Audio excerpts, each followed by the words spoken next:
What makes an effective pastoral care system? A pastoral care system in a school helps and supports students in all aspects of their school life. It's a provision given by a school to ensure the physical and emotional welfare of every child or young person is realised and achieved.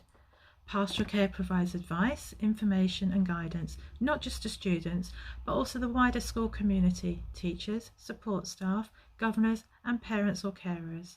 It's the responsibility of the whole school to ensure effective pastoral support is given, and it is the pastoral care department who is responsible for facilitating this. All staff should work cohesively to ensure a consistent approach to pastoral care is offered throughout the school under the guidance and support of the pastoral team. Effective pastoral teams should aim to remove any barriers to learning as quickly as possible by identifying any issues, concerns or barriers an individual may have. They must also be able to identify strengths or talents that individuals have which may otherwise be overlooked. Effective pastoral teams build strong relationships and connections with the whole school community, including parents or carers, but also have a good network of contacts from outside agencies. For example, social services, the wider community, shops, churches, sports centres, etc., and develop strong links with other schools. As part of my current role, I ensured I created good links and known contacts with the local secondary schools.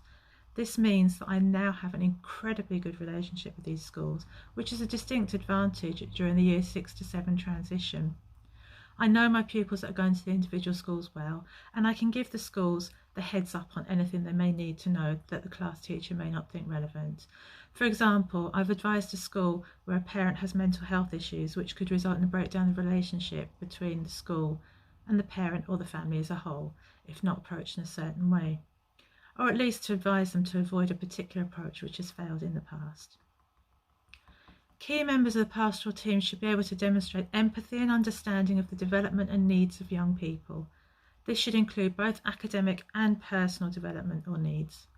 They should be approachable, have excellent listening skills, and be able to work with any advice or information given to them by someone who knows the child or young person well. It's extremely important to listen to parents or carers and primary schools, as they have the most in-depth knowledge of that child or young person. Key members should be both proactive and reactive in their approach, having the ability to plan for situations, but also be able to react and adjust their practice as required. One size does not fit all when working with children and young adults. They are all individuals and should be treated as such, with understanding that an approach that works for one may be detrimental to another. Consequently, being able to adhere to the rules and demonstrate this with consistency is particularly important for a key member of the pastoral team. However, they also need to know and be confident to challenge or adjust these rules depending on the needs of an individual. For example, a pupil given an alternative to arriving to school through the main gates with everybody else due to being anxious.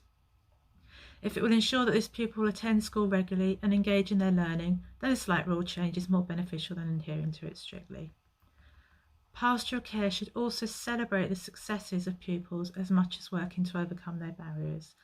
This will ensure the individual can see how far they have come in their own development and also the impact they may have to the school as a whole.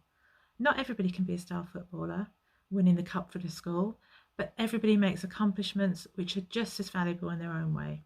An example of this could be the physically disabled child who's raised money for a charity or created something such as a piece of art which will be displayed in the local community. In practice, effective pastoral care puts the child or young person's needs at the centre of everything. It's consistent throughout the entire school community, with everybody working towards the same goal, ensuring every child or young person feels happy and safe at school, feels they're an integrated part of the school community, participating in and contributing to their own school journey rather than just being guided through, and also that they have every opportunity to reach their full potential. To be effective, the pastoral care team must know every child or young person well as an individual and be able to develop positive relationships with them and their families.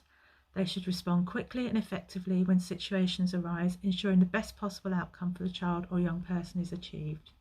In the evaluation of pastoral care 1989, Clement and Pearce stated that pastoral care is effective when everyone in the school community knows and feels secure in the knowledge that as valid members of that community, they can participate in giving and receiving encouragement, guidance and support. Personally, I believe that every child or young person deserves the best start in life, irrespective of what may or may not have happened to them. They should not be made to feel at a disadvantage due to any situation, disability, or experience they may have. They should know that the pastoral care department is the place they can go to when they need anything, no matter how big or small, and they will receive the same friendly, nurturing, non-judgmental advice and/or support they need to ensure their continued experience of feeling safe and successful at school.